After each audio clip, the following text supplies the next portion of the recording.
नमस्ते प्यारे दोस्त, स्वागत है आपका। आज की रात हम एक नरम सुकून से भरी कहानी में डूबने जा रहे हैं जिसका नाम है आखिरी कुआं।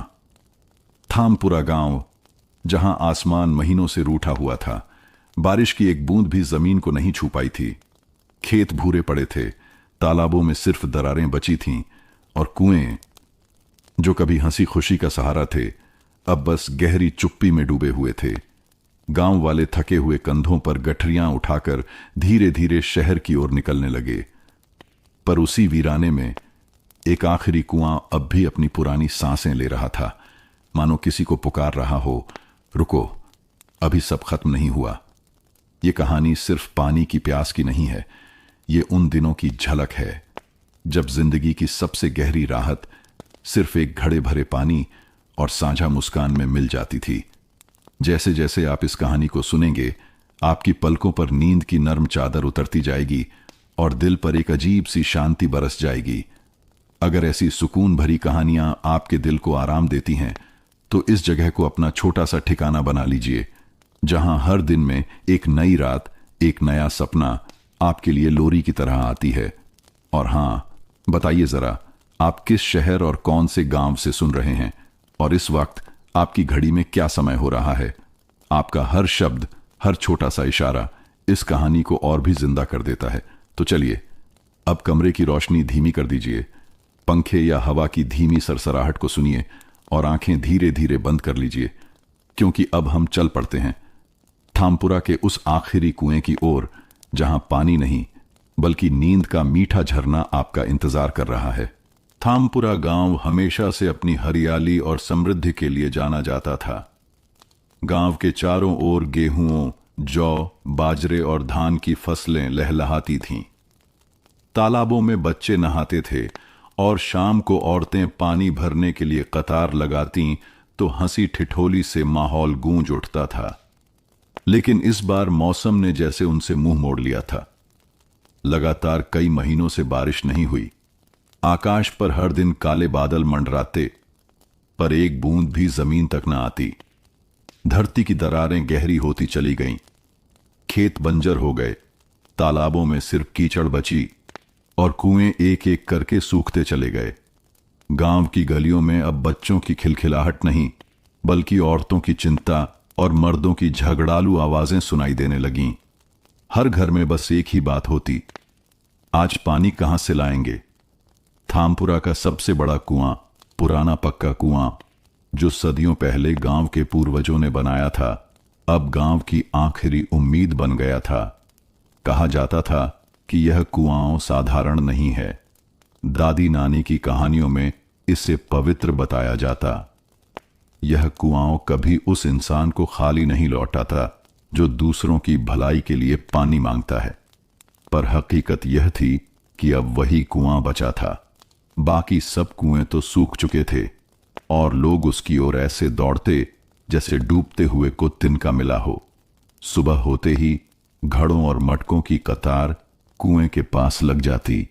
लेकिन अब गांव का माहौल बदल चुका था।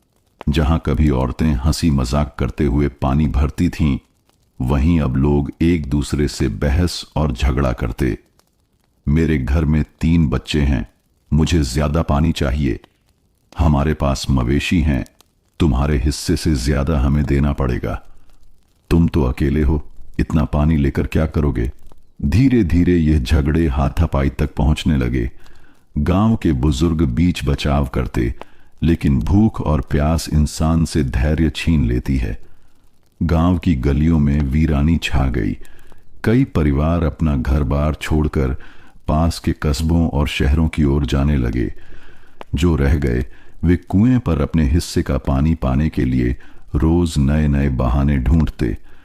थामपुरा के बुजुर्ग हरिराम चौधरी 65 वर्ष ने एक दिन पंचायत में कहा, ये कुआं हमारा आखिरी सहारा है। अगर हम आपस में बांटकर नहीं रहेंगे तो यह भी सूख जाएगा। पर उनकी आवाज सुनने वाला कोई न था। गांव का हर इंसान अब अपने घर की प्यास बुझाने में लगा था। उसी दौरान गांव के बाहर से एक युवक लौट रहा था, रामू, 25 वर्ष। वह पिछले कई सालों से शहर में मजदूरी करता था। लेकिन गांव की हालत सुनकर और मां के बार बार कहने पर वह थामपुरा लौट आया। थके कदमों से जब वह गांव में पहुंचा तो उसे पहचानना मुश्किल हो गया। जहां कभी हर तरफ हरियाली थी, अब वहां धूल और सूखी घास उड़ रही थी। जहां तालाब में बच्चे नहाते थे, वहां अब दरारें थीं, और सबसे बड़ा बदलाव, लोगों के चेहरों से मुस्कान गायब थी। रामू ने चौपाल पर बैठकर बुजुर्गों से हालचाल पूछा। हरिराम चौधरी ने आह भरते हुए कहा, बेटा, पानी की किल्लत ने हमें दुश्मन बना दिया है। अब यहां इंसानियत से ज्यादा घड़े और मटके की गिनती होती है। रामू चुपचाप सब सुनता रहा। उसके मन में एक टीस उठी। क्या यह वही गांव है जहां उसने अपना बचपन बिताया था? वही गांव जहां पड़ोसी के घर में चूल्हा न जले तो सब मिलकर अनाज बांटते थे। उस रात रामू अपनी झोपड़ी के बाहर बैठा आसमान की ओर ताकता रहा। चांदनी के नीचे वह पुराना कुआं किसी रहस्य की तरह चमक रहा था।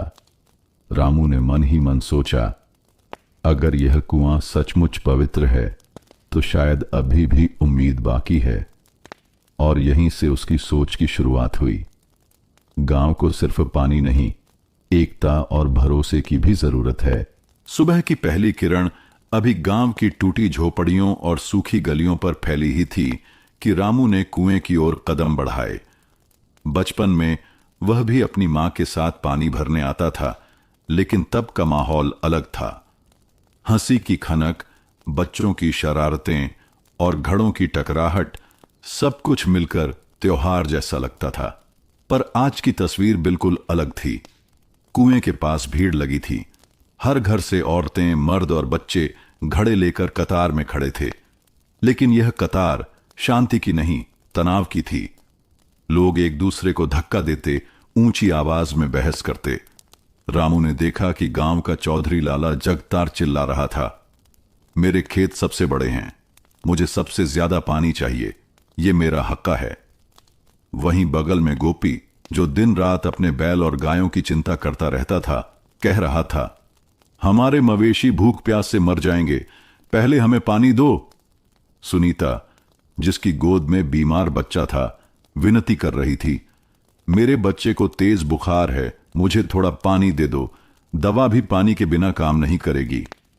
लेकिन उसकी आवाज झगड़े की गूंज में दब गई। रामू चुपचाप यह सब देख रहा था। कुएं का पवित्र पानी, जिस पर कभी लोग गर्व करते थे, अब दुश्मनी का कारण बन गया था।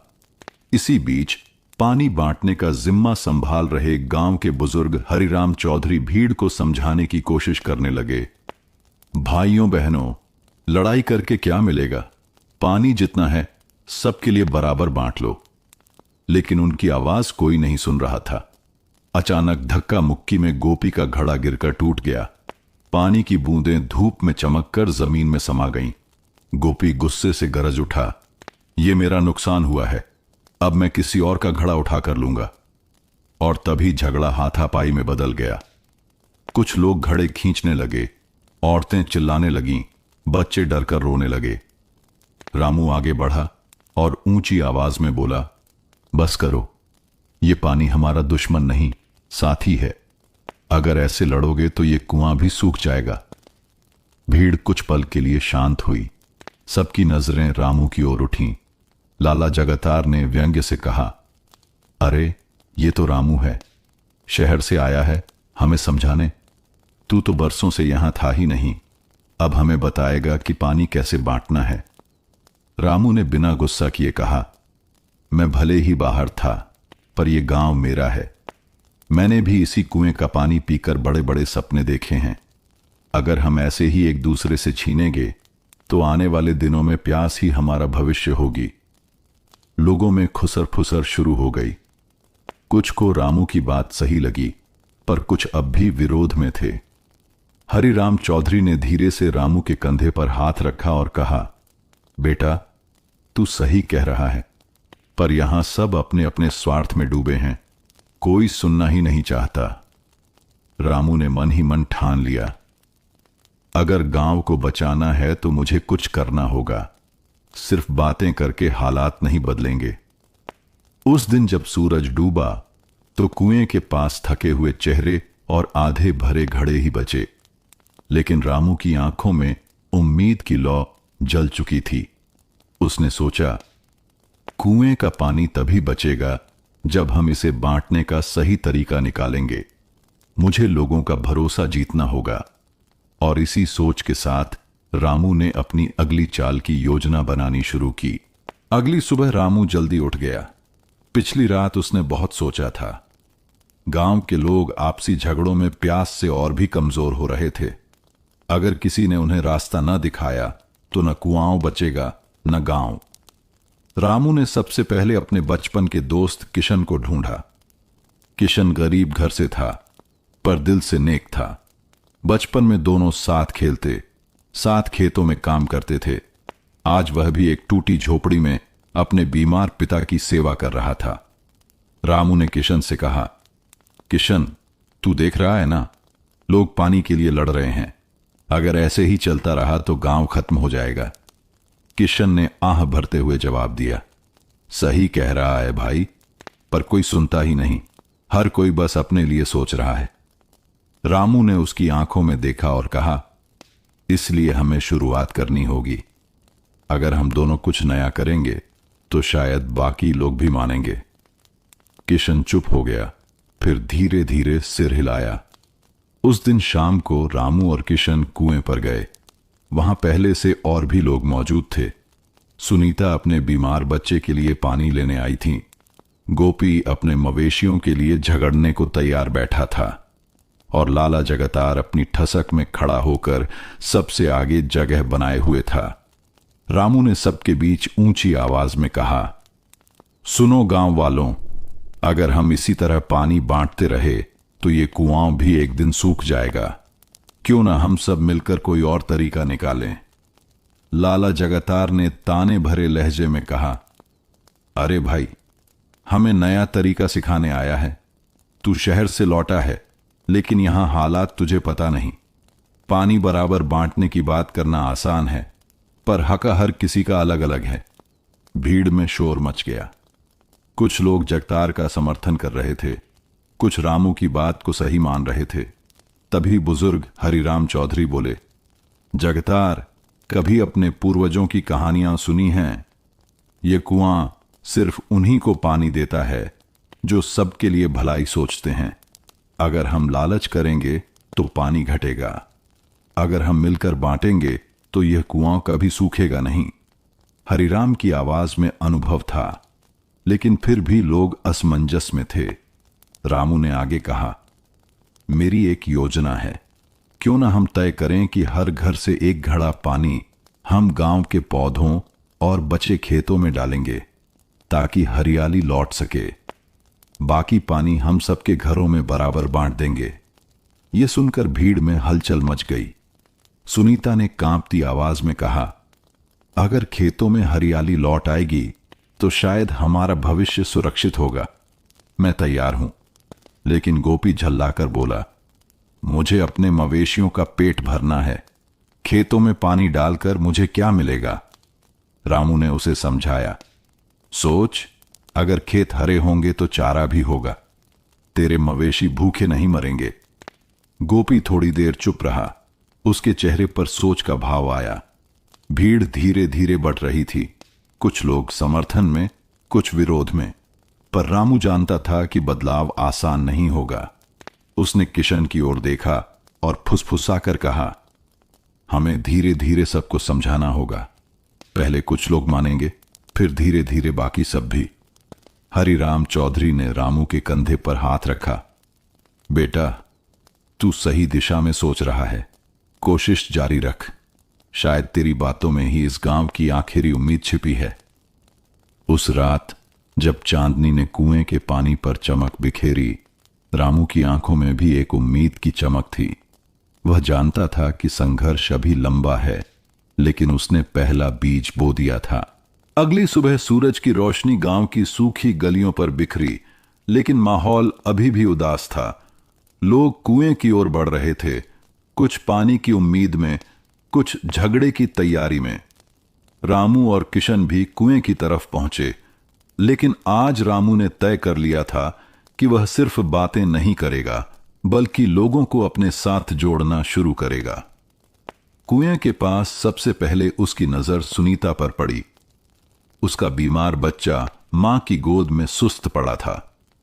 रामू ने पास जाकर धीरे से कहा, सुनीता दीदी, अगर हम सब मिलकर थोड़ा थोड़ा पानी खेतों में डालेंगे तो कुछ ही दिनों में हरी घास उगने लगेगी।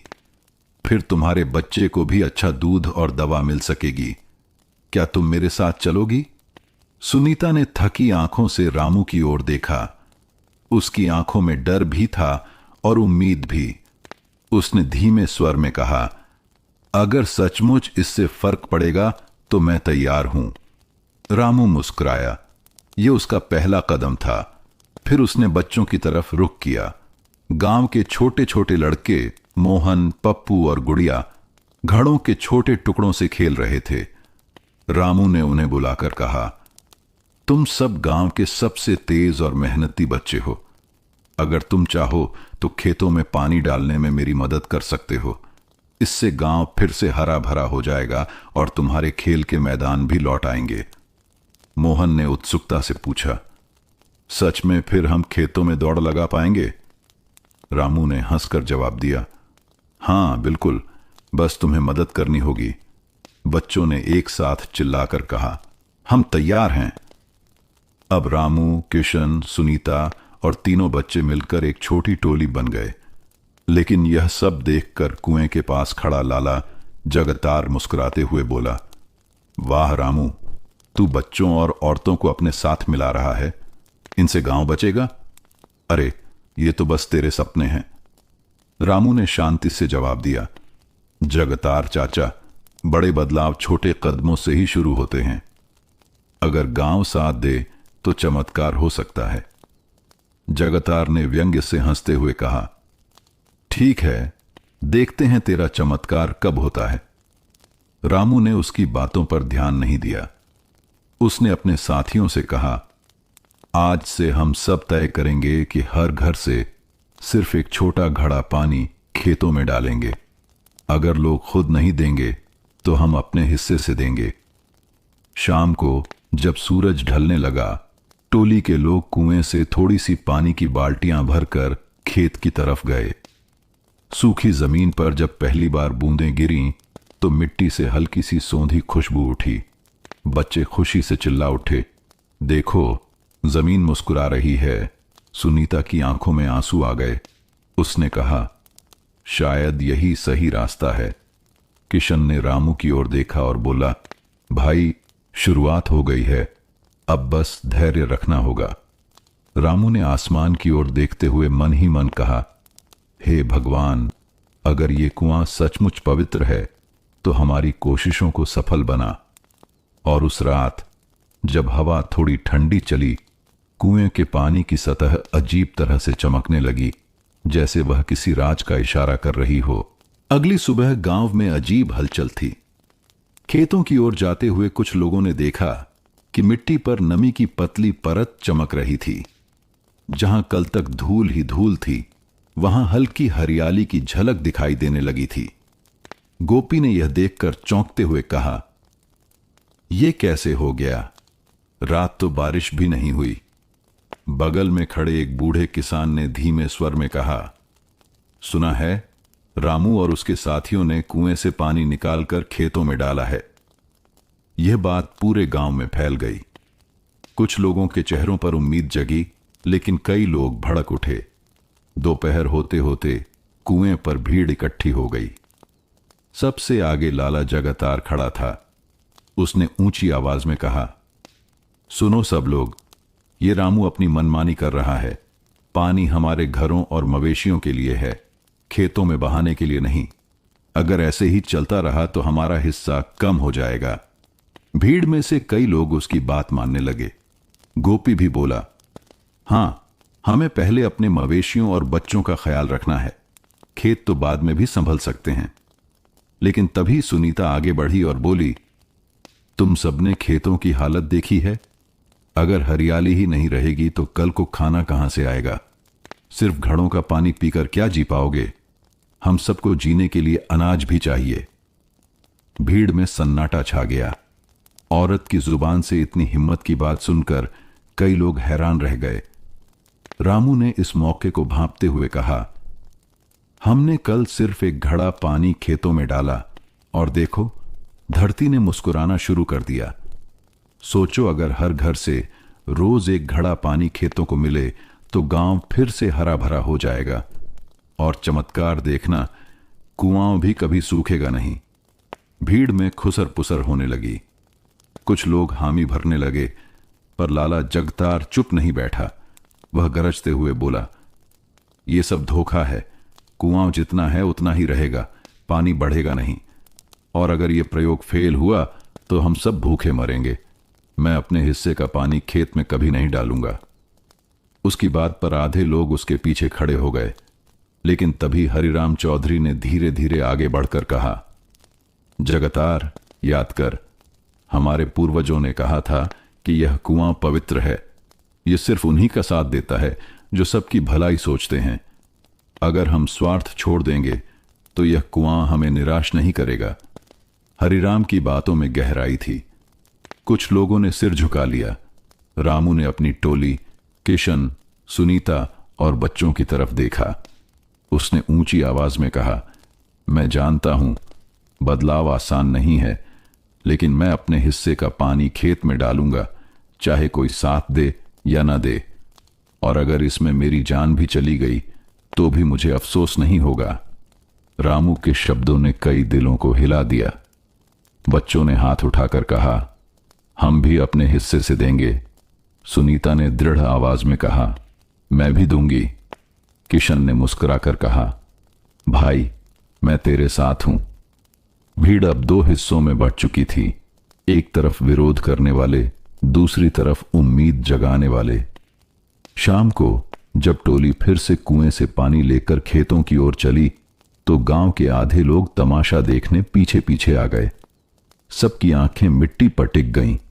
रामू और उसके साथियों ने पानी डाला और थोड़ी ही देर में सूखी जमीन से फिर वही सौंधी खुशबू उठने लगी।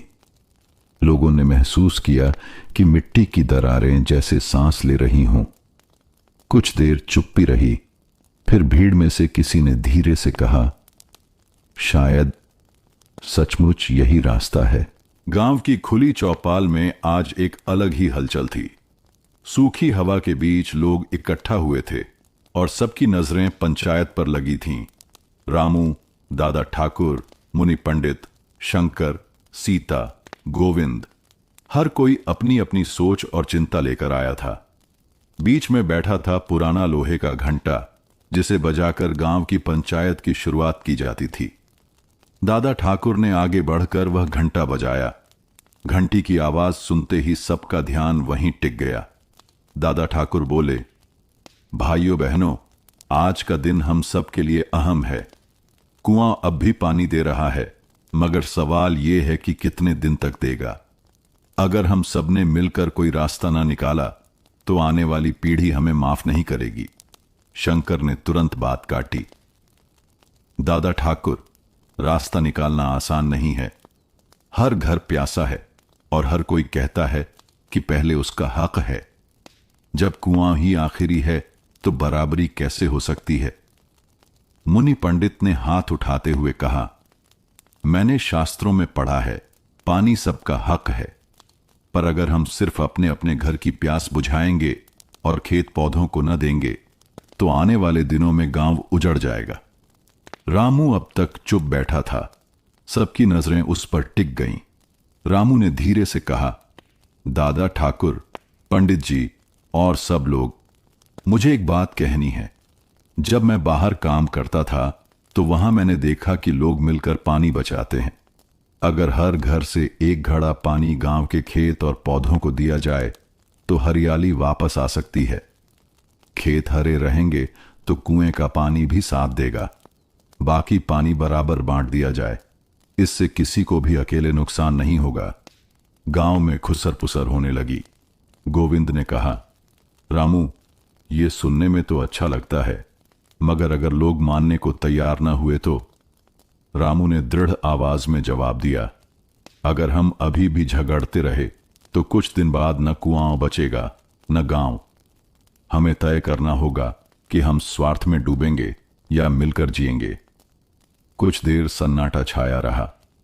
तब सीता बोली, रामू सही कह रहा है। जब तक खेतों में हरियाली न लौटे तब तक पानी सिर्फ प्यास बुझाने तक सीमित रहेगा। हमें अपने बच्चों के लिए सोचना होगा। दादा ठाकुर ने सिर हिलाया और बोले, ठीक है, आज से हर घर एक घड़ा पानी खेतों और पौधों के नाम करेगा। बाकी पानी सबको बराबर मिलेगा। यही पंचायत का फैसला है। गांव वाले कुछ सहमत कुछ असहमत दिखे, लेकिन यह पहला दिन था जब उन्होंने बांटकर जीने की बात सुनी थी। रामू ने गहरी सांस ली। उसे पता था कि असली चुनौती अब शुरू होने वाली है। सुबह का सूरज गांव के ऊपर चढ़ाया था। चौपाल में पिछले दिन लिया गया पंचायत का फैसला अब आजमाया जाने वाला था। कुएं के पास हर घर से लोग अपने अपने घड़े लेकर आए। सबके चेहरे पर अलग अलग भाव थे। किसी को भरोसा था, किसी को शक। रामू सबसे आगे खड़ा था।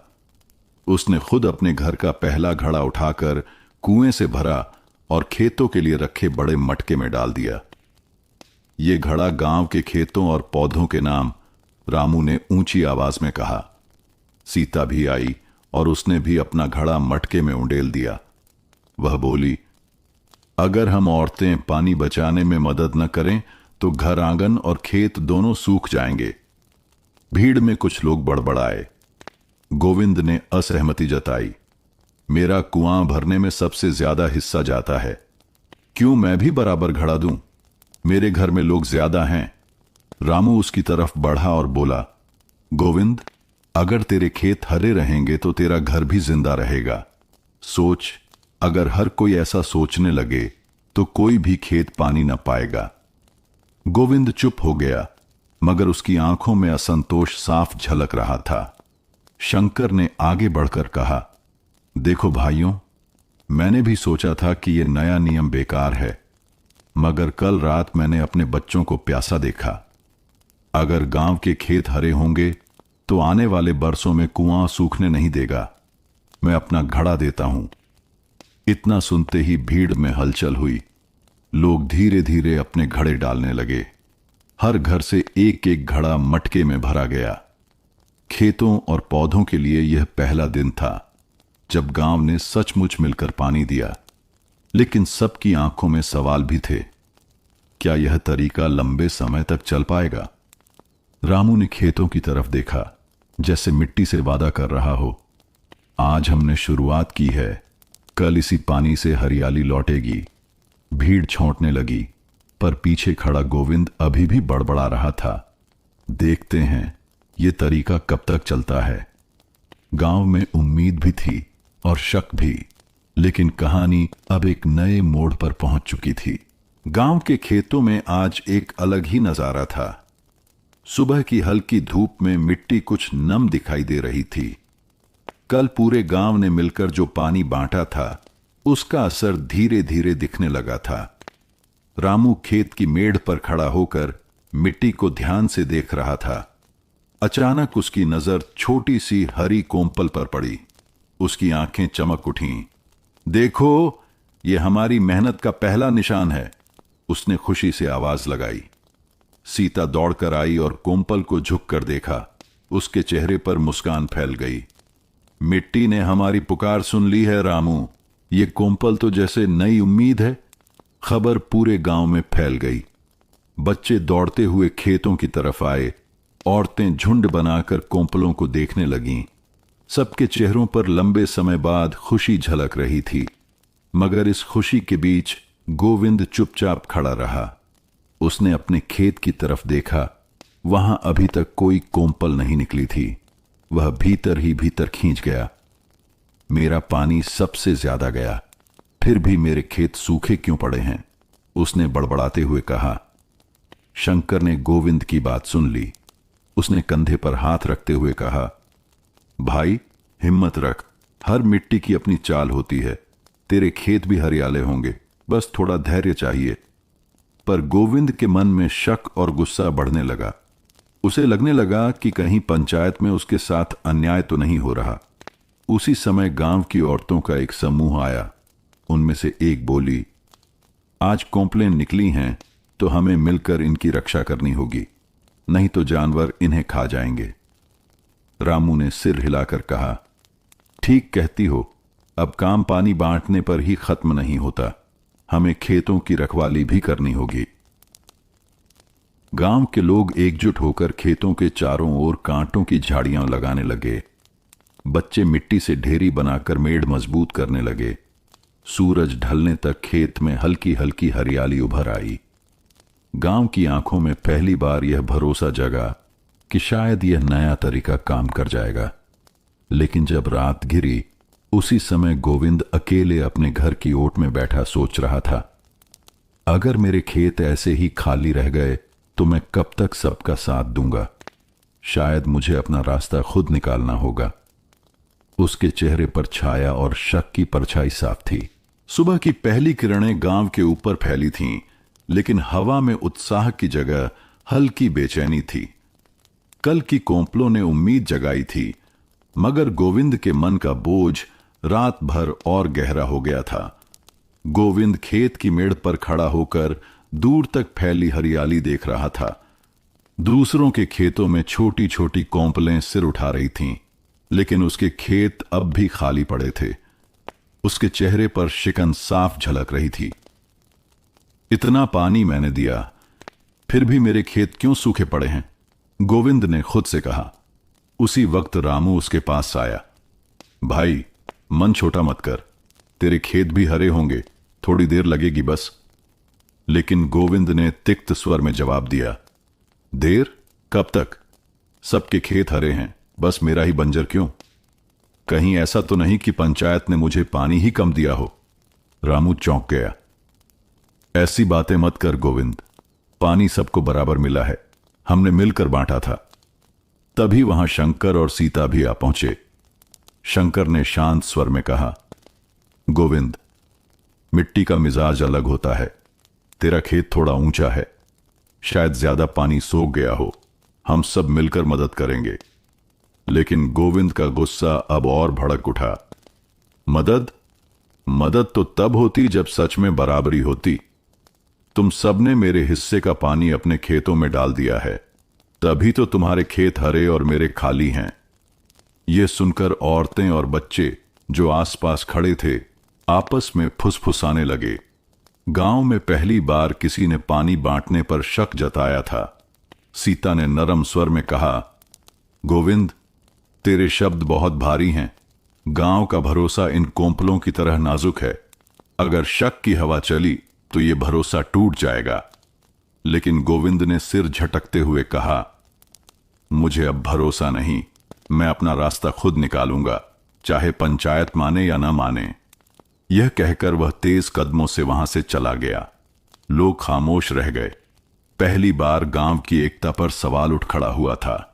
शाम को जब पंचायत चौपाल पर जुटी तो रामू ने सबको सचेत किया, भाइयों बहनों, आज सबसे बड़ी चुनौती पानी की नहीं, भरोसे की है। अगर हमारे बीच दरार पड़ गई तो मिट्टी चाहे जितना पानी सोख ले, गांव सूख जाएगा। चौपाल में गहरी चुप्पी छा गई। सबकी नजरें एक दूसरे पर टिकी थीं। लेकिन उसी अंधेरे कोने में बैठा गोविंद अपने मन में ठान चुका था, अब मैं सबकी नहीं सुनूंगा। जो मेरा है उसे पाने के लिए मुझे जो करना होगा करूंगा। उसकी आंखों में संकल्प की चमक थी, और यही चमक आगे आने वाले दिनों में गांव को एक नए संघर्ष की ओर ले जाने वाली थी। रात गहरी थी। गांव की गलियों में बस कुत्तों के भौंकने की आवाजें गूंज रही थीं। चांद की फीकी रोशनी में गोविंद अपने आंगन में बैठा था। उसकी आंखों में नींद नहीं, बल्कि बेचैनी और एक अजीब सी जिद जल रही थी। उसने मन ही मन कहा, अगर सब लोग मेरा हक नहीं देंगे तो मैं अपना रास्ता खुद बनाऊंगा। धीरे धीरे वह उठकर घर से बाहर निकला।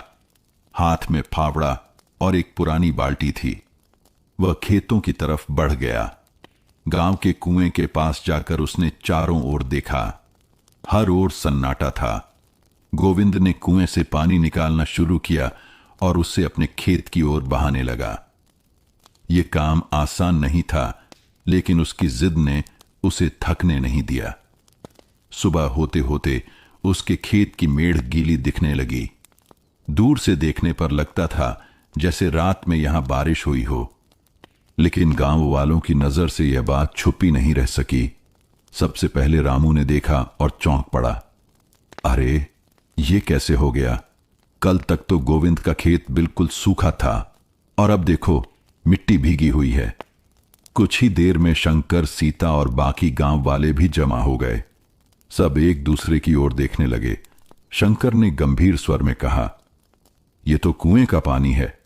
किसी ने रात को चोरी छिपे खेत सींचा है। सीता ने धीरे से कहा, किसी ने नहीं, ये गोविंद ही होगा। उसकी आंखों में कल से आग दिख रही थी। तभी दूर से गोविंद आता दिखा। उसके चेहरे पर थकान थी, लेकिन आंखों में गर्व झलक रहा था। वह सबके सामने खड़ा हो गया और बोला, हां, मैंने ही पानी लिया। जब पंचायत मुझे बराबर का हक नहीं दे रही थी तो मुझे खुद ही करना पड़ा। ये मेरा खेत है और मैं इसे हर हाल में हरा करूंगा। गांव में हलचल मच गई। औरतें चुपचाप एक दूसरे को देखने लगीं। बच्चे भी डरकर पास खड़े हो गए। रामू ने सख्त स्वर में कहा, गोविंद, तूने ये क्या किया? कुएं का पानी सबका है, इसे अकेले के लिए लेना चोरी है। गोविंद ने ताव में जवाब दिया, चोरी? चोरी तो तब होती जब मेरा हक छीना ना जाता। मैं बस वही ले रहा हूं जो मेरा है। पंचायत के बुजुर्ग भी चौपाल से उठकर वहां आ पहुंचे। उनमें से एक ने कहा, गोविंद, तूने जो किया है वह गांव के भरोसे पर चोट है। अगर हर कोई यूं ही अपने हिस्से का पानी रात में ले जाएगा तो गांव का संतुलन बिगड़ जाएगा। लेकिन गोविंद ने उनकी बात काट दी। संतुलन तब बिगड़ता है जब इंसाफ न मिले। अब अगर मुझे मेरा हिस्सा खुलेआम नहीं मिलेगा तो मैं उसे ऐसे ही लूंगा। उसके शब्दों ने हवा में एक अजीब सी कठोरता भर दी। गांव की भीड़ दो हिस्सों में बंटने लगी। कुछ लोग गोविंद की जिद को सही मान रहे थे तो कुछ उसके खिलाफ खड़े थे। गांव के बीच पहली बार खुला टकराव खड़ा हो चुका था। सुबह का सूरज ढलान से ऊपर चढ़ रहा था, लेकिन गांव में एक अलग ही तपिश फैली हुई थी। चौपाल पर पंचायत बुलाई गई थी। हर घर से औरतें, बच्चे और बूढ़े वहां जमा हो गए। हवा में बेचैनी और तनाव था। पंचायत के बीचों बीच खड़ा था गोविंद। उसके चेहरे पर थकान जरूर थी, पर हिम्मत उतनी ही सख्त थी। सामने बैठे थे पंचायत के बुजुर्ग राम सिंह और उनके साथ गांव के मान्य लोग। राम सिंह ने ऊंची आवाज में कहा, गोविंद, तूने गांव के कुएं से चोरी छिपे पानी लिया। यह गांव की मर्यादा के खिलाफ है। बताओ, तूने ऐसा क्यों किया? गोविंद ने दृढ़ स्वर में जवाब दिया, चोरी मैंने नहीं की। मेरा हिस्सा मैं खुद ले रहा हूं। जब मुझे बराबर का पानी नहीं दिया गया तो मैं चुप कैसे बैठता?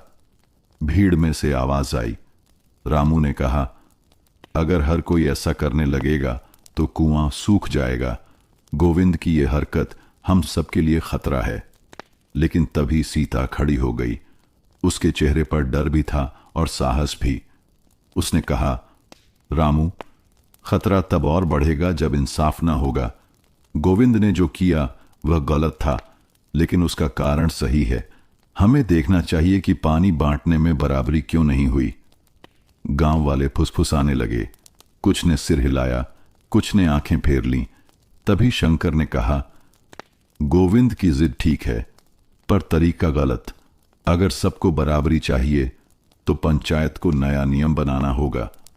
बुजुर्ग आपस में सोच में पड़ गए। राम सिंह ने गहरी सांस लेकर कहा, ठीक है, आज से पंचायत तय करेगी कि कुएं का पानी कैसे बटेगा। सबको बराबरी से मिलेगा, चाहे छोटा खेत हो या बड़ा। लेकिन जो भी चोरी छिपे पानी लेगा उसे गांव की सजा मिलेगी। गोविंद ने आंखें उठाकर सबको देखा।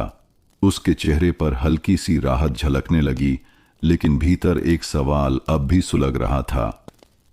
क्या सचमुच मुझे बराबरी मिलेगी या ये वादा भी हवा हो जाएगा? सभा खत्म हुई। लोग अपने अपने घर लौट गए, लेकिन गांव की गलियों में उस दिन एक नया शब्द गूंजने लगा, पानी का मुकदमा। पंचायत के नए फैसले की खबर पूरे गांव में हवा की तरह फैल गई। हर घर के आंगन में, हर खेत की मेड़ पर बस एक ही चर्चा थी, अब सबको बराबर पानी मिलेगा। सुबह होते ही कुएं पर लंबी कतार लग गई। सबसे आगे खड़ा था गोविंद। उसके चेहरे पर एक अनजानी चमक थी। उसने अपनी बाल्टी कुएं में डाली और पहली बार बिना किसी डर या ताना सुने पानी निकाला। पीछे खड़ी सीता ने धीरे से मुस्कुराकर कहा, देखा गोविंद, आवाज उठाने का फल मिल ही गया। गोविंद ने सिर हिलाया, लेकिन उसके मन में शक अब भी बाकी था। उसी समय वहां आया रामू। उसकी आंखों में चिड़चिड़ाहट थी। उसने कहा, बराबरी बराबरी चिल्लाने से गांव तरक्की नहीं करेगा। जिनके पास बड़ा खेत है उन्हें ज्यादा पानी चाहिए, ये नियम ठीक नहीं है। भीड़ में हलचल मच गई। कुछ लोग रामू की बात से सहमत थे, कुछ चुप। शंकर आगे बढ़ा और बोला, रामू, तू भूल रहा है कि यह कुआं गांव का है, किसी का निजी नहीं। बराबरी का मतलब है कि हर किसी के खेत में हरियाली टिक सके। बड़ा खेत है तो मेहनत ज्यादा कर, पर पानी सबको बराबर मिलेगा। रामू ने होंठ भींच लिए। वह बिना कुछ कहे अपनी बाल्टी भरकर चला गया, लेकिन जाते जाते उसने बुदबुदाया, देखता हूं ये बराबरी कब तक चलती है। उसकी यह बात सुनकर सीता का मन कांप उठा। उसने धीरे से गोविंद से कहा, सावधान रहना, नियम बनने से काम नहीं चलता, उसे निभाने की हिम्मत भी चाहिए। गोविंद ने पानी की बाल्टी कंधे पर रखते हुए जवाब दिया, अगर ये लोग तोड़ने की कोशिश करेंगे तो मैं फिर खड़ा हो जाऊंगा। गांव की गलियों में उस दिन हल्की सी आशा की किरण फैली थी, लेकिन उस रोशनी के पीछे छुपी थी एक नई परछाई, रामू और उसके जैसे लोग जो बराबरी के नियम को अपने तरीके से तोड़ने की सोच रहे थे। गांव की असली परीक्षा अब शुरू होने वाली थी। रात का सन्नाटा था। गांव के चारों ओर बस झींगुरों की आवाज गूंज रही थी। चांदनी की हल्की रोशनी में रामू और उसके दो साथी नंदू और हरि धीरे धीरे कुएं की ओर बढ़े। उनके हाथों में खाली मटके थे। रामू ने फुसफुसाते हुए कहा, दिन में सबके सामने बराबरी की बात मान लूंगा, लेकिन रात को कौन देखेगा। जितना पानी चाहिए उतना निकालेंगे। बड़े खेत का खर्च बराबरी से नहीं चलता। नंदू ने हंसते हुए कहा, सही कहता है रामू, गांव वाले तो सोए पड़े हैं, किसे खबर होगी। तीनों ने कुएं से पानी निकालना शुरू किया। बाल्टियां डाली जाने लगीं। रस्सियों की चरमराहट रात की खामोशी को चीरने लगी। उसी समय वहां से गुजर रहा था गोविंद। वह खेत से लौट रहा था, क्योंकि उसने अपने गेहूंों के खेत को देर रात तक देखा था। कुएं की तरफ से आती आवाज सुनकर वह ठिठक गया। गोविंद धीरे धीरे पास पहुंचा और देखा रामू और उसके साथी पानी भरकर मटकों में डाल रहे थे। गोविंद ने गहरी सांस लेते हुए कहा, तो यही है तुम्हारा बराबरी निभाने का तरीका रामू। अचानक आवाज सुनकर रामू चौंका, लेकिन अगले ही पल उसने अकड़ कर जवाब दिया, गोविंद, तू हमें सिखाने वाला कौन है। बड़ा खेत है तो ज्यादा पानी भी चाहिए। ये कोई चोरी नहीं है, हमारा हक़ है। गोविंद ने डटकर कहा, यह हक़ नहीं, लालच है। गांव ने नियम बनाया है और उसे तोड़कर तू सबको धोखा दे रहा है। हरि बीच में बोला, बहुत बहादुर बन रहा है तू, जा चुपचाप अपना काम कर, नहीं तो। गोविंद ने उसकी बात काट दी, नहीं तो क्या करोगे। डराने से मैं चुप नहीं रहूंगा, सुबह ही पंचायत को सब बताऊंगा। रामू ने गुस्से में गोविंद की तरफ कदम बढ़ाए, लेकिन तभी कुएं की तरफ से आती रोशनी ने सबको रोक दिया। सीता लालटेन लेकर वहां आ पहुंची थी। उसने सब सुन लिया था। सीता ने शांत स्वर में कहा, रामू, गांव ने बराबरी का नियम बनाया था ताकि कोई भूखा ना रहे, लेकिन तुमने पहली ही रात उसका अपमान कर दिया। याद रखो, सच्चाई चाहे जितनी देर से सामने आए, छुपती नहीं। रामू और उसके साथी चुप हो गए। उनके चेहरे पर अपराध की परछाई साफ दिख रही थी। गोविंद ने सीता की ओर देखकर कहा, अब फैसला पंचायत करेगी। ये छुपी चाल सबके सामने लानी ही होगी। गांव का पानी अब सिर्फ खेतों का नहीं, बल्कि ईमान और बेईमानी का सवाल बन चुका था। सुबह होते ही गांव का चौपाल भर गया।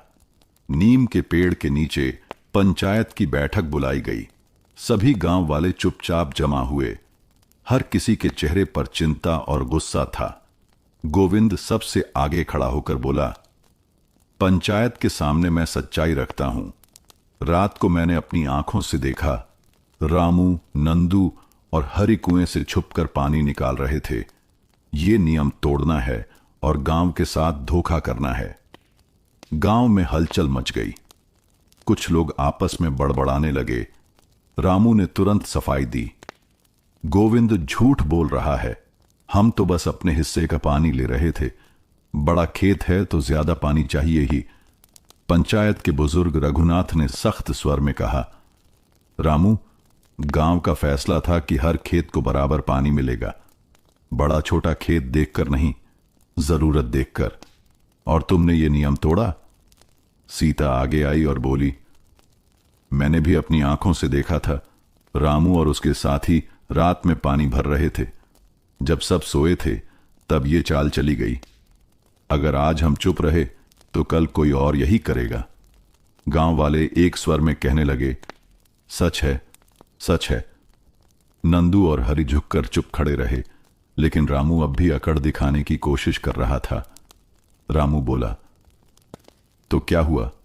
मैंने मेहनत करके खेत बड़ा किया है। बराबरी का मतलब यह तो नहीं कि मेहनती आदमी भूखा रहे और निकम्मे आराम करें। रघुनाथ ने गहरी आवाज में जवाब दिया, रामू, मेहनत का फल खेत देता है, लेकिन पानी सबका है। यह लालच मेहनत नहीं है, यह चोरी है। पंचायत ने कुछ देर विचार किया और फिर फैसला सुनाया। रघुनाथ बोले, रामू, तुम्हारे खेत का पानी 3 दिन के लिए रोक दिया जाएगा। तुम्हें बाकी खेतों से मदद मांगनी होगी, और अगर आगे से ऐसा दोबारा हुआ तो तुम्हें कुएं से हमेशा के लिए बेदखल कर दिया जाएगा। गांव में सन्नाटा छा गया। फैसला सख्त था लेकिन न्यायपूर्ण। गोविंद ने राहत की सांस लेते हुए कहा, सही किया पंचायत ने। गांव तभी बच पाएगा जब हम सब बराबरी से खड़े रहेंगे। सीता ने धीमे स्वर में जोड़ा, आज गांव ने साबित कर दिया कि सच्चाई भले देर से जीते, लेकिन जीतती जरूर है। रामू का चेहरा उतर गया। उसकी आंखों में पहली बार पछतावे की झलक दिखाई दी। गांव का कुआं अब सिर्फ पानी का स्रोत नहीं, बल्कि इंसाफ और एकता का प्रतीक बन चुका था। पंचायत के फैसले के अगले ही दिन से रामू के खेत पर असर दिखने लगा। सूरज तेज था और खेत की मिट्टी प्यास से फट रही थी। बिना पानी के पौधे झुकने लगे।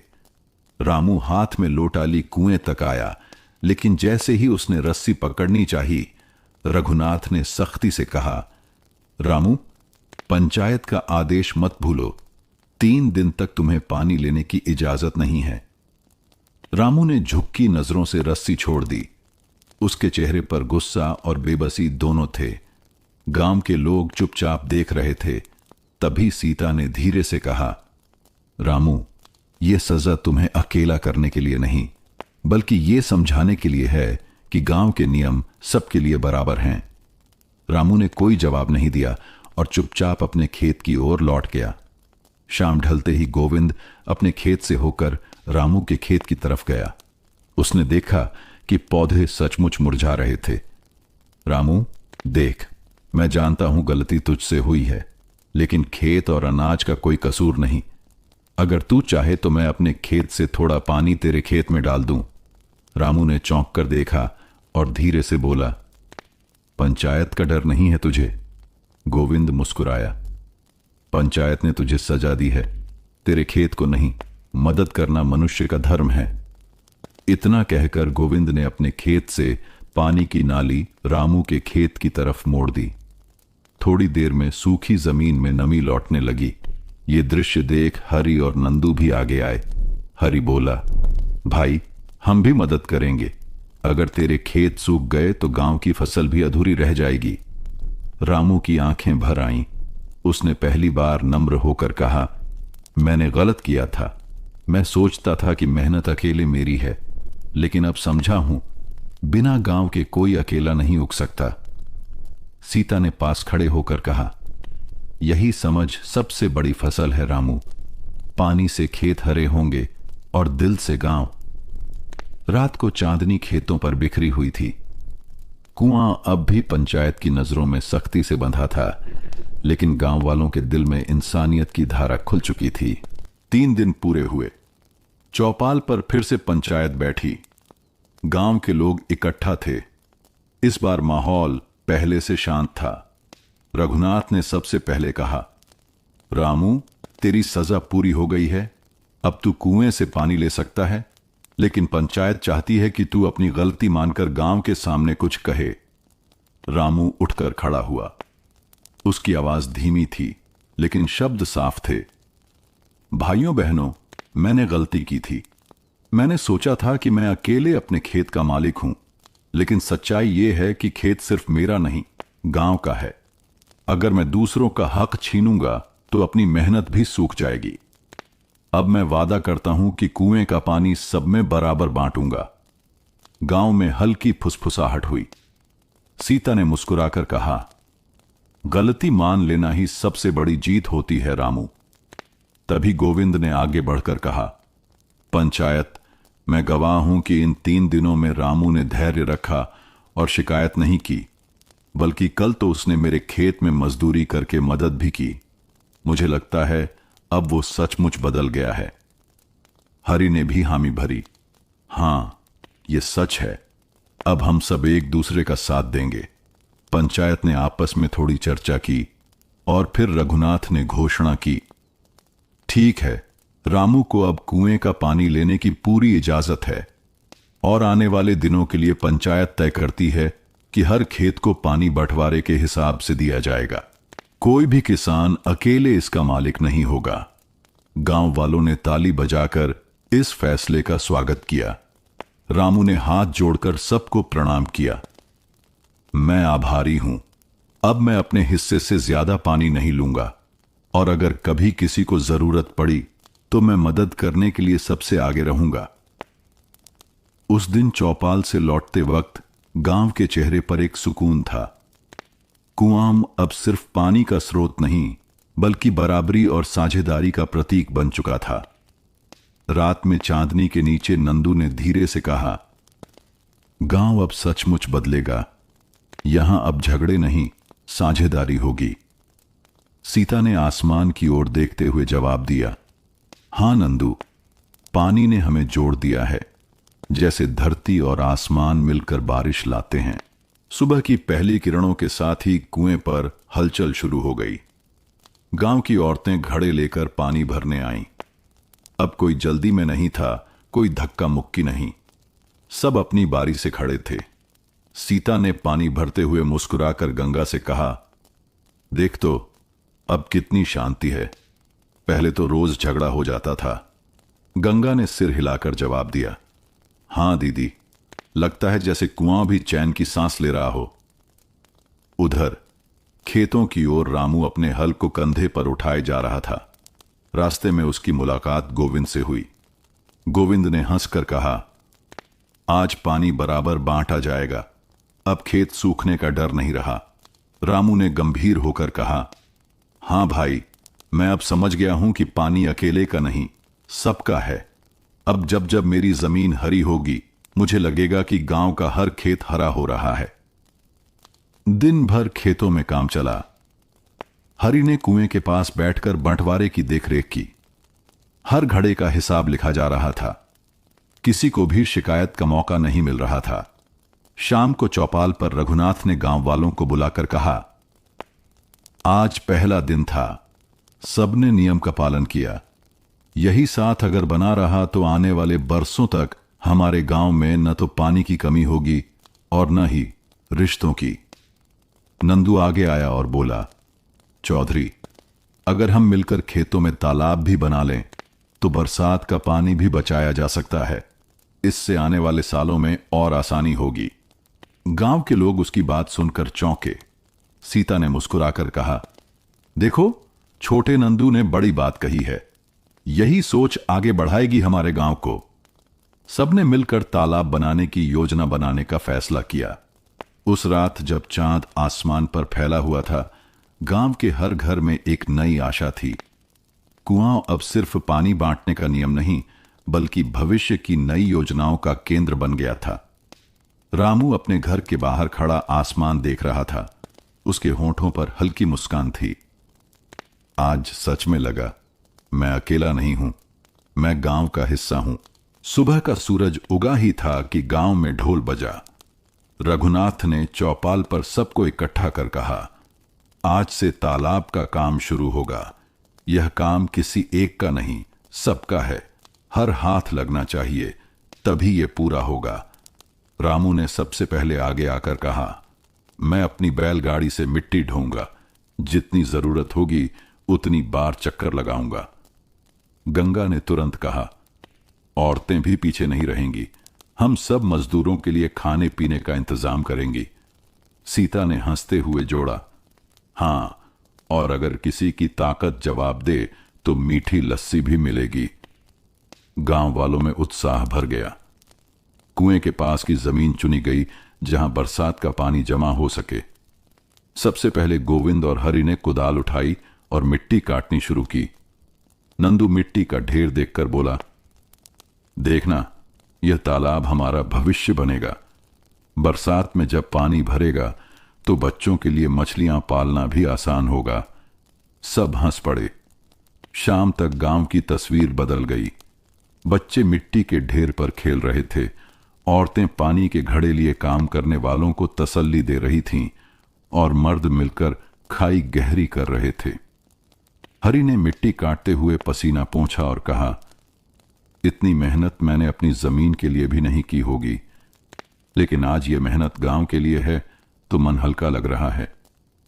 रात को जब सब थककर चौपाल पर बैठे, रघुनाथ ने कहा, आज की मेहनत देखकर लगता है तालाब जल्दी बन जाएगा, पर याद रखना, यह सिर्फ तालाब नहीं है, हमारे मिलजुल कर रहने की निशानी है।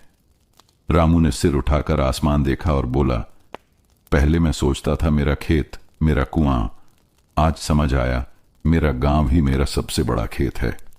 गांव में पहली बार सबने महसूस किया कि जब हाथ जोड़ते हैं तो सपने सच हो जाते हैं।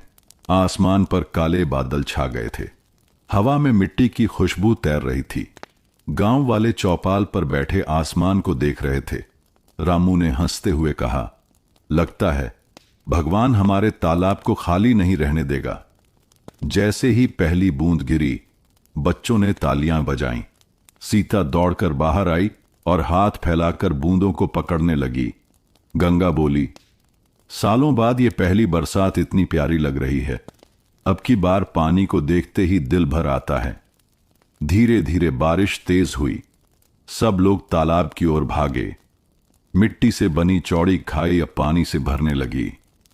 गोविंद ने खुशी से कहा, देखो, पानी किस तरह दौड़ता हुआ आ रहा है, जैसे यह भी घर खोज रहा हो। हरी मिट्टी के तट को कसकर देख रहा था।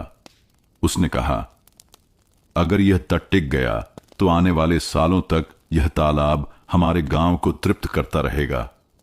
बारिश रुकते ही तालाब आधा भर चुका था। बच्चे कूदने लगे, पानी में छपाक मारने लगे। नंदू बोला, अब खेतों में सूखा नहीं पड़ेगा, हम मछली भी पालेंगे और तालाब किनारे पेड़ भी लगाएंगे। गंगा ने मुस्कुराकर कहा, तालाब बनेगा तो हमारी औरतों को भी राहत मिलेगी। पानी भरने के लिए दूर नहीं जाना पड़ेगा। रात को जब सब चौपाल पर बैठे, रघुनाथ ने गहरी सांस लेकर कहा, आज मेरा मन संतुष्ट है। बरसों से जो सपना था वह सच हुआ। यह तालाब सिर्फ पानी नहीं देगा, यह हमें एक दूसरे से जोड़कर रखेगा। रामू ने सिर हिलाकर कहा, हां, आज पहली बार लगा कि गांव सचमुच एक परिवार है। उस रात तालाब का पानी चांदनी में चमक रहा था, जैसे गांव की आंखों में एक नया भविष्य उतर आया हो। सुबह का सूरज उगते ही तालाब के पानी पर सुनहरी परछाई बिखेर रहा था। तालाब अब पूरे गांव का गौरव बन चुका था। रामू तालाब के किनारे बैठा बच्चों को खेलते देख रहा था। उसने हंसते हुए कहा, देखो, इन बच्चों की हंसी ही इस तालाब की असली जीत है। सीता ने पास ही पौधों की टोकरी रखी और बोली, आज हम सब मिलकर किनारे पर नीम, पीपल और आम के पेड़ लगाएंगे। जब ये पेड़ बड़े होंगे तो हमारी अगली पीढ़ी को छांव और फल देंगे। गंगा ने अपने हाथों से मिट्टी समेटकर एक पौधा रोपते हुए कहा, यह तालाब सिर्फ पानी का घर नहीं, बल्कि हमारी औरतों का भी सहारा है। अब हमें दूर दूर नहीं भटकना पड़ेगा। गोविंद ने मिट्टी में गाड़ा हुआ पौधा सीधा करते हुए कहा, सही कहा बहन, और ये पेड़ तालाब की मिट्टी को भी बचाएंगे। यहां हरियाली फैलेगी तो गांव भी समृद्ध होगा। हरि ने तालाब के चारों ओर घूमते हुए योजना बताई। हम यहां किनारे पर मेड़ बनाएंगे, इससे पानी बाहर नहीं निकलेगा, और साथ ही तालाब में मछली पालन भी शुरू कर सकते हैं। नंदू की आंखों में चमक थी। उसने उत्साह से कहा, हां, मछली पालन से गांव की आमदनी भी बढ़ेगी। अब बच्चे पढ़ाई कर सकेंगे और कोई भूखा नहीं सोएगा। तालाब के चारों ओर पौधे लगाए जा रहे थे। बच्चे मिट्टी डालते, औरतें पानी छिड़कती, मर्द गड्ढे खोदते। पूरा गांव एक साथ काम कर रहा था। शाम को जब सूरज डूबा, तालाब का पानी लालिमालिए चमक रहा था। पौधों के पास दियों की कतार जलाई गई। रघुनाथ ने सबको देखते हुए कहा, आज से यह तालाब सिर्फ पानी का नहीं, हमारी एकता और परिश्रम का प्रतीक बनेगा। सभी ने हाथ जोड़कर तालाब की ओर देखा, जैसे वह अब सिर्फ एक जल स्रोत नहीं, बल्कि गांव का जीवंत धड़कता हुआ दिल बन चुका था। तालाब बनने के कुछ ही दिनों बाद गांव में बदलती हवा सबको महसूस होने लगी थी। खेतों में नमी लौट आई थी, पशुओं को पानी आसानी से मिलने लगा था, और सबसे बड़ी बात, गांव वालों के चेहरे पर मुस्कान लौट आई थी। रामू ने सुबह खेत में हल चलाते हुए हंसकर कहा, देखो भाई, अब बैलों को दूर नदी तक नहीं ले जाना पड़ता। तालाब का पानी ही हमारी जमीन को फिर से सोना बना देगा। गोविंद ने पास से गुजरते हुए जवाब दिया, हां, और अब मेहनत का फल भी दोगुना होगा। तालाब का पानी हमारी फसल को बचाएगा तो भूख और कर्ज दोनों कम होंगे। गांव के बीचों बीच सीता और बाकी औरतें बैठकर आने वाले त्योहार की तैयारी कर रही थीं। सीता ने हंसते हुए कहा, इस बार तीज का मेला तालाब के किनारे ही होगा। बच्चे झूले झूलेंगे, औरतें गीत गाएंगी और सब मिलकर जश्न मनाएंगे। गंगा ने रंग बिरंगे फूलों की माला बनाते हुए कहा, सोचो, जब दीपावली आएगी तो तालाब के चारों ओर दियों की रोशनी कैसी झिलमिलाएगी। पूरा गांव आसमान से भी ज्यादा चमक उठेगा। शाम ढलते ही तालाब के पास युवक युवतियों ने नाचना गाना शुरू कर दिया। ढोलक की थाप पर बच्चे तालाब के किनारे खेल रहे थे। नंदू ने खुशी से कहा, हमारा गांव अब फिर से जी उठा है। यह तालाब हमें रोज नए सपने दिखा रहा है। तभी हरि ने गांव के बुजुर्गों की ओर देखते हुए कहा, अब समय है कि हम तालाब को केवल पानी का स्रोत न माने। यहां हम सालाना मेला भी लगाया करेंगे ताकि हमारे बच्चे इस परंपरा को आगे ले जा सकें। रघुनाथ ने आशीर्वाद देते हुए कहा, बिल्कुल सही, यह तालाब अब हमारी पहचान है। जब जब कोई बाहरी यहां आएगा तो उसे यह जगह हमारी मेहनत और एकता की कहानी सुनाएगी। पूरा गांव उस रात तालाब के किनारे दीपों और गीतों से जगमगा उठा। लंबे समय बाद गांव में उत्सव की असली रौनक लौट आई थी। तालाब बनने के कुछ महीने बाद गांव की तस्वीर ही बदलने लगी थी। खेत हरे भरे थे, पशु तंदुरुस्त थे और लोगों के दिलों में उम्मीद की नई लहर दौड़ रही थी। गोविंद ने सुबह खेत से लौटते हुए कहा, अब तो गांव के बच्चे भी कहने लगे हैं कि हमें बाहर जाकर मजदूरी करने की जरूरत नहीं पड़ेगी, सबको यहीं काम मिलेगा। रामू ने उत्साह से जवाब दिया, सही कहते हो गोविंद, देखो तालाब के किनारे हमने सब्जियों की खेती शुरू की है। कल ही शहर से व्यापारी आए थे, कह रहे थे कि वो हमसे सीधा माल खरीदेंगे। उसी वक्त तालाब के पास गंगा और सीता औरतों के एक समूह को सिखा रही थीं कि कैसे वे मछली पालन कर सकती हैं। गंगा बोली, अब हमें सिर्फ घर के कामों तक नहीं रहना है। तालाब में मछली पालेंगे तो रोज की आमदनी होगी, बच्चों की पढ़ाई के लिए भी पैसे जुटेंगे। सीता ने हां में सिर हिलाते हुए कहा, औरतें अगर काम में साथ आएंगी तो गांव का आधा बोझ हल्का हो जाएगा। अब हमें भी अपनी मेहनत का फल दिखाना है। दूसरी ओर नंदू युवकों को इकट्ठा कर कह रहा था, तालाब की वजह से मिट्टी में नमी बनी रहती है, हम सब मिलकर बाग लगाएंगे। आम, अमरूद और नींबू के पेड़ पूरे गांव को हरियाली देंगे और शहर में बेचकर आमदनी भी होगी। हरि ने सुझाव दिया, और क्यों न हम तालाब के पास एक छोटा सा बाजार शुरू करें। बाहर से लोग मछली और सब्जी खरीदने आएंगे तो गांव की पहचान बनेगी। रघुनाथ सब बातें सुनकर गर्व से बोले, बेटा, ये सब सुनकर मेरा मन भर आया है। आज से यह तालाब सिर्फ पानी का नहीं बल्कि हमारे गांव के भविष्य का आधार है। आने वाली पीढ़ियां इसे याद रखेंगी। शाम को तालाब के किनारे दीप जलाए गए। बच्चे खुशी से दौड़ रहे थे और औरतें हंसते हुए मछली पकड़ने की टोकरी बुन रही थीं। तालाब अब सिर्फ पानी का स्रोत नहीं बल्कि गांव की रोजी रोटी और उम्मीदों का केंद्र बन गया था। गांव की मेहनत और तालाब से आई तरक्की की चर्चा अब आसपास के गांवों और शहर तक पहुंच चुकी थी। धीरे धीरे यहां आने वाले लोगों की संख्या बढ़ने लगी। सुबह जब तालाब किनारे गांव वाले काम में जुटे थे, तभी कुछ अधिकारी और व्यापारी गाड़ियों से आए। व्यापारी ने चारों ओर देखकर कहा, वाह, यह तो अद्भुत काम हुआ है। इतनी उपजाऊ जमीन और इतना साफ पानी। अगर हम यहां से सब्जी और मछली लें तो शहर की मंडियों में इसकी बड़ी मांग होगी। गोविंद ने मुस्कुराते हुए उत्तर दिया, हमारा उद्देश्य सिर्फ पैसा कमाना नहीं है साहब। हम चाहते हैं कि गांव का हर परिवार आत्मनिर्भर बने। अगर आप सही दाम देंगे तो हम सहयोग जरूर करेंगे। अधिकारी ने तालाब का मुआयना करते हुए कहा, यह तो एक मिसाल है। सरकार भी चाहेगी कि ऐसे प्रयास दूसरे गांवों में भी हों। हमें यह देखकर गर्व हो रहा है कि बिना किसी बड़ी मदद के आपने इतनी बड़ी पहल की। रामू ने उत्साह से कहा, साहब, यह सब गांव वालों की एकजुटता का नतीजा है। हर आदमी ने मिट्टी उठाई, पत्थर ढोए और अपने हाथों से तालाब बनाया। तभी गंगा और सीता औरतों को दिखा रही थीं कि मछली पकड़ने के लिए नए जाल कैसे डाले जाते हैं। उन्होंने अधिकारियों से कहा, यह काम अब सिर्फ मर्दों का नहीं, हम औरतें भी बराबर का हिस्सा निभा रही हैं।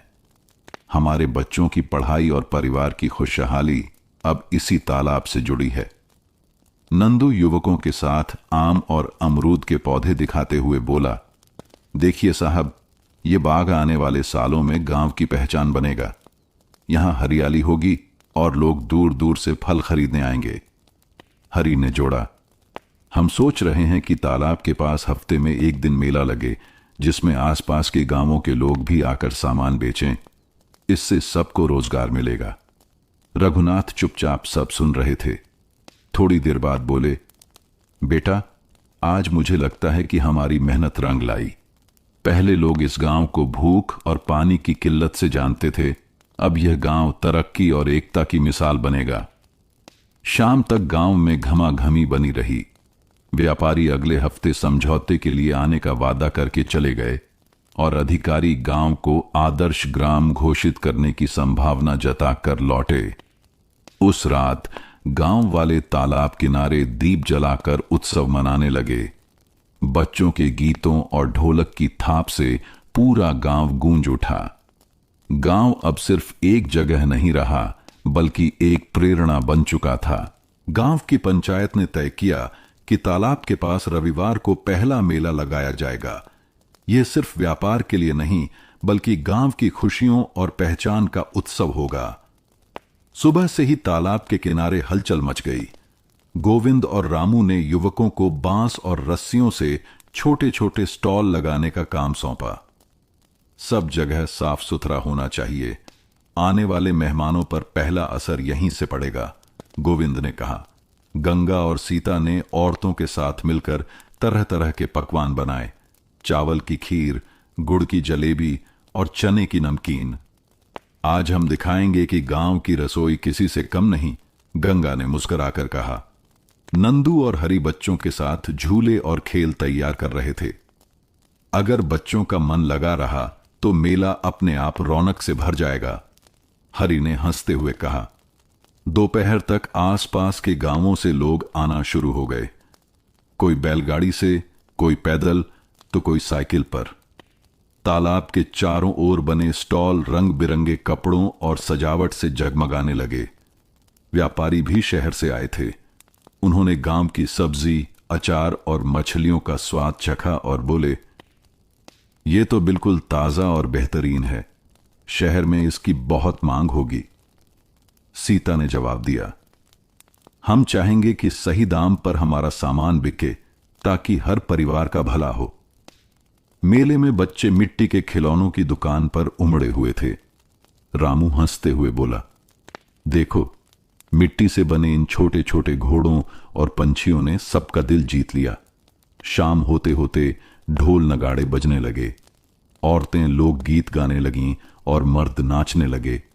तभी रघुनाथ आगे बढ़े और ऊंची आवाज में बोले, आज का यह मेला हमें याद दिलाता है कि जब लोग मिलकर काम करते हैं तो हर दिन उत्सव बन सकता है। यह तालाब सिर्फ पानी का नहीं, हमारी एकता का प्रतीक है। तालाब के पानी में दीप तैराए गए। चारों ओर रोशनी और हंसी खुशी का माहौल था। उस रात गांव वालों ने महसूस किया कि मेला सिर्फ व्यापार नहीं, बल्कि आत्मसम्मान और नई पहचान का प्रतीक बन चुका है। मेले की सफलता की चर्चा आसपास के गांवों और कस्बों तक पहुंच चुकी थी। अगले ही हफ्ते तालाब के पास फिर से चहल पहल थी। इस बार कुछ नए मेहमान आए थे। गोविंद ने देखा कि दो बड़े जमींदारों के आदमी घोड़े पर सवार होकर आए हैं। वे मेला और तालाब दोनों को देखकर आपस में बातें कर रहे थे। ये तालाब अगर हमारे खेतों की तरफ मोड़ दिया जाए तो हमें फायदा होगा, उनमें से एक बोला। रामू ने उनकी बातें सुन लीं और तुरंत गंगा और सीता को बताया। गंगा का चेहरा गंभीर हो गया। तालाब गांव के लिए है, किसी की जागीर नहीं। अगर बाहरी लोग इस पर नजर डालने लगे तो हमें और सतर्क होना होगा। उधर मेले में शहर से आए कुछ व्यापारी भी थे। उन्होंने नंदू और हरी से कहा, तुम्हारे अचार और गुड़ की मिठाई शहर में बहुत बिक सकती है। अगर तुम चाहो तो हम इन्हें थोक में खरीद लेंगे। हरी ने संकोच से पूछा, लेकिन हमें डर है कि कहीं हमारा मेहनताना कम न कर दिया जाए। तभी सीता बोली, हम अब किसी के दबाव में नहीं आएंगे। अगर सौदा करना है तो बराबरी के साथ।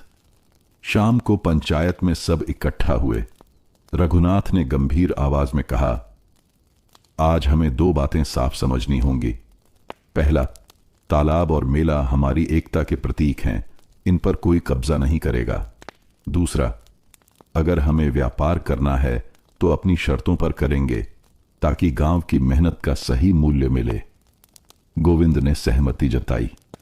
बाहरी ताकतें चाहे जमींदार हों या व्यापारी, अगर हम बटे रहे तो हमें दबा देंगे, लेकिन अगर हम साथ रहे तो कोई हमारी जमीन और मेहनत छीन नहीं सकता। गांव की औरतें और मर्द सबने एक स्वर में कहा, तालाब हमारा है और मेला भी हमारा। उस रात दीपक की रोशनी में तालाब चमक रहा था, लेकिन उसके साथ एक नई चुनौती भी सामने थी।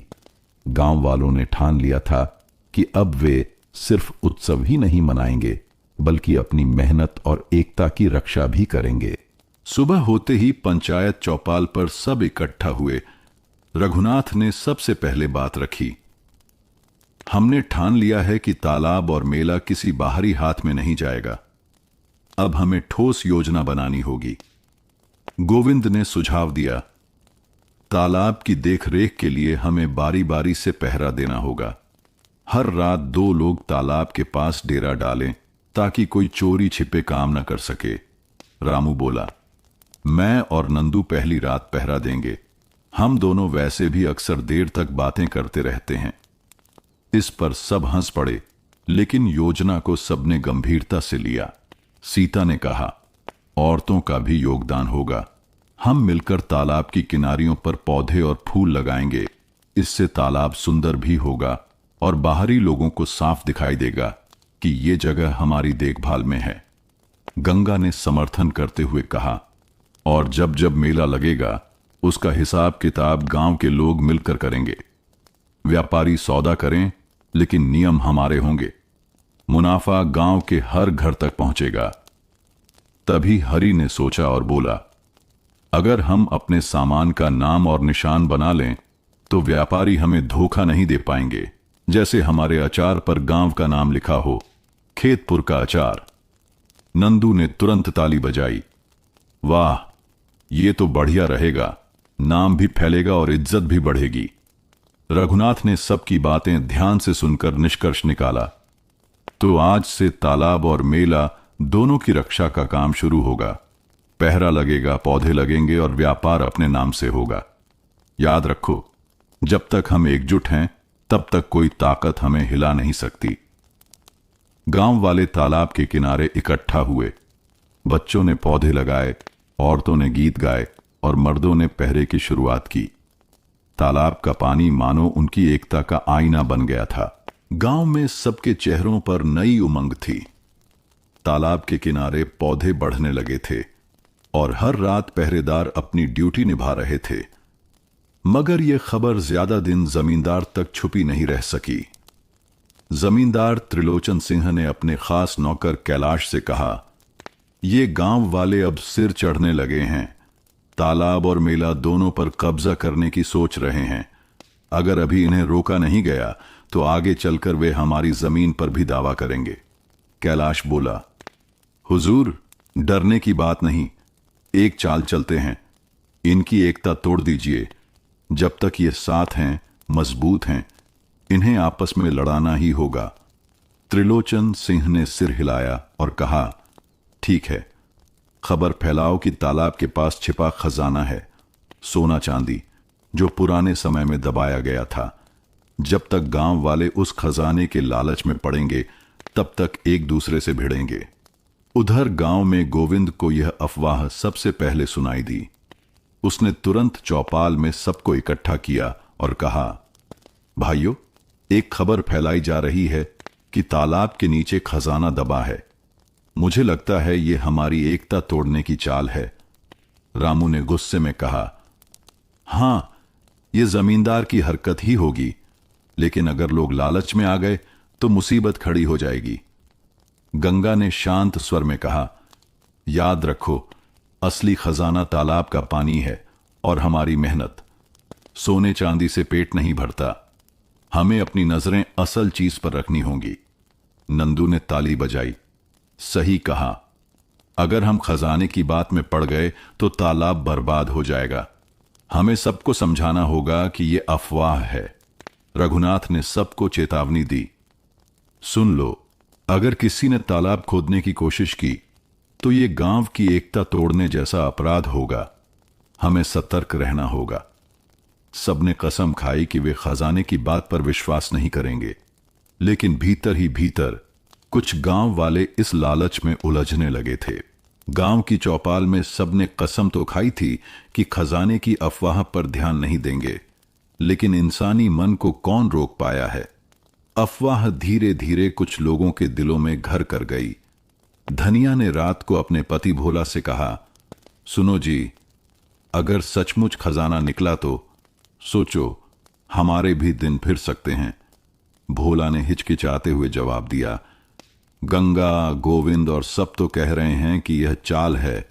धनिया बोली, अरे चाल हो या सच्चाई, देखने में क्या जाता है।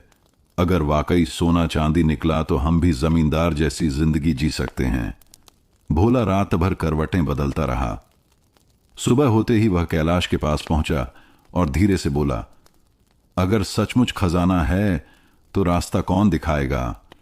कैलाश मुस्कुराया और बोला, जो बहादुर है वही सोना पाएगा। बस तालाब खोदना शुरू करो। और सुनो, किसी को बताना मत, वरना सब हिस्सेदार बन जाएंगे। उसी रात भोला, धनिया और 2-3 और लालची गांव वाले फावड़े लेकर तालाब के किनारे पहुंचे। तालाब की रखवाली कर रहे रामू ने आवाज लगाई। अरे, ये आधी रात को क्या कर रहे हो? भोला घबराकर बोला। कुछ नहीं भाई, बस ऐसे ही देखने आए थे। रामू ने शक भरी नजरों से देखा और तुरंत चौपाल में जाकर सबको खबर दी। सुबह होते ही गोविंद, गंगा, नंदू और बाकी गांव वाले वहां पहुंचे। उन्होंने तालाब के किनारे खोदी हुई मिट्टी देखी। गोविंद गरज कर बोला, किसने हिम्मत की तालाब को नुकसान पहुंचाने की? भोला और उसके साथी चुप रहे, मगर गंगा ने सीधे कहा, यह लालच का काम है। तुम्हें सोने चांदी चाहिए तो जमींदार की हवेली में जाओ। इस तालाब की एक एक बूंद हमारी जिंदगी है। इसे खोदना गांव से विश्वासघात करना है। नंदू ने भोला को डांटते हुए कहा, सोचो भोला, अगर पानी ही न रहा तो तुम्हारा सोना किस काम आएगा? बच्चों की प्यास मिटाने से बड़ा खजाना और कौन सा है? भोला शर्म से सिर झुका लिया। मगर सबको अब यह समझ में आ गया कि जमींदार की चाल असर करने लगी है। रघुनाथ ने गंभीर होकर कहा, अगर हमें बचना है तो सिर्फ कसम से नहीं, बल्कि और कड़े नियम से काम लेना होगा। जो भी तालाब को नुकसान पहुंचाएगा उसे पूरे गांव की पंचायत में सजा मिलेगी। गांव वाले सहमति में सिर हिलाते रहे, लेकिन कहीं भीतर से यह डर सबके मन में बैठ गया था कि लालच का बीज बो दिया गया है और यह आगे चलकर और बड़ी मुसीबत बन सकता है। तालाब की रखवाली अब और सख्त कर दी गई थी। दिन रात पहरेदार लगाए गए। रामू, नंदू और कुछ नौजवान बारी बारी से पहरा देते, लेकिन जमींदार भी चुप बैठने वाला नहीं था। उसने अपने आदमी सूदखोर लाला शिवराम को बुलाया और कहा, गांव वाले अगर तालाब पर टिके रहेंगे तो मेरी जमीन का मोल कभी नहीं बढ़ेगा। कुछ ऐसा कर कि लोग खुद ब खुद एक दूसरे से लड़ने लगें। लाला शिवराम हंसते हुए बोला, बस देखिए मालिक, 2 दिन में गांव खुद टूट जाएगा। अगले दिन गांव में अफवाह फैली कि जो तालाब खोदकर खजाना निकालेगा उसका आधा हिस्सा जमींदार खुद देगा और सबसे पहले खोदने वाले का नाम हमेशा के लिए अमर हो जाएगा। यह खबर सुनकर भोला का मन फिर डोल गया। उसने चुपचाप अपनी पत्नी धनिया से कहा, देखो, जमींदार खुद हिस्सा देने को तैयार है। शायद अब यही सही वक्त है। धनिया ने उसे भड़काया, हां, अगर औरों से पहले हम खोद लेंगे तो सोना हमारा होगा, बाकी गांव वाले तो बाद में समझेंगे। लेकिन तभी गंगा ने भोला की बात सुन ली। उसने कठोर स्वर में कहा, भोला, तुम फिर वही गलती करने जा रहे हो। तुम्हें नहीं दिख रहा कि यह सब चाल है? जमींदार को हमारी एकता से डर है, इसलिए हमें बांट रहा है। भोला चुप हो गया, लेकिन उसके मन में लालच की आग अभी भी जल रही थी। उसी शाम चौपाल पर गोविंद ने सबको इकट्ठा कर कहा, भाइयों बहनों, ध्यान रखो, यह जमींदार की नई चाल है। वह हमें आपस में लड़ाकर तालाब पर कब्जा करना चाहता है। अगर हम फूट गए तो सब बर्बाद हो जाएगा। रामू ने मुट्ठी भींचते हुए कहा, अगर कोई भी तालाब खोदने की कोशिश करेगा तो मैं सबसे पहले उसे रोकूंगा, चाहे वह मेरा अपना भाई ही क्यों ना हो। नंदू बोला, हां, हमें अब सिर्फ चौपाल की कसम नहीं, बल्कि एक दूसरे पर भरोसा रखना होगा। जब तक हम साथ हैं, कोई हमें तोड़ नहीं सकता। गांव के बुजुर्ग रघुनाथ ने गंभीर आवाज में कहा, याद रखो, लालच हमेशा बाहर से नहीं आता, कभी कभी भीतर से भी उठता है। अगर भीतर की आग को नहीं बुझाया तो बाहर से आने वाली आंधी हमें बहा ले जाएगी। गांव वाले उसकी बात सुनकर चुप हो गए। सबको एहसास हो गया था कि असली लड़ाई अब सिर्फ जमींदार से नहीं, बल्कि अपने ही दिलों में उठ रहे लालच से भी है। गांव की चौपाल पर उस दिन अजीब सी बेचैनी थी। लोग आपस में धीमी आवाज में बातें कर रहे थे। तभी अचानक ढोल की आवाज आई। जमींदार रणविजय सिंह अपने सिपाहियों के साथ चौपाल पर पहुंचा। उसके चेहरे पर हमेशा की तरह अहंकार था। उसने ऊंची आवाज में कहा, गांव वालों, बहुत हो गया यह तालाब का तमाशा। यह जमीन मेरी है और इस पर मेरा हक है, लेकिन मैं उदार हूं, इसलिए तुम्हें मौका दे रहा हूं। जो भी इस तालाब से खजाना निकालेगा उसका आधा हिस्सा मेरा और आधा उसका। भीड़ में खुसर पुसर शुरू हो गई। भोला की आंखों में फिर लालच चमका। वह धीरे से धनिया से बोला, देखा, मैंने कहा था ना, यही मौका है। लेकिन रामू गुस्से से खड़ा हो गया।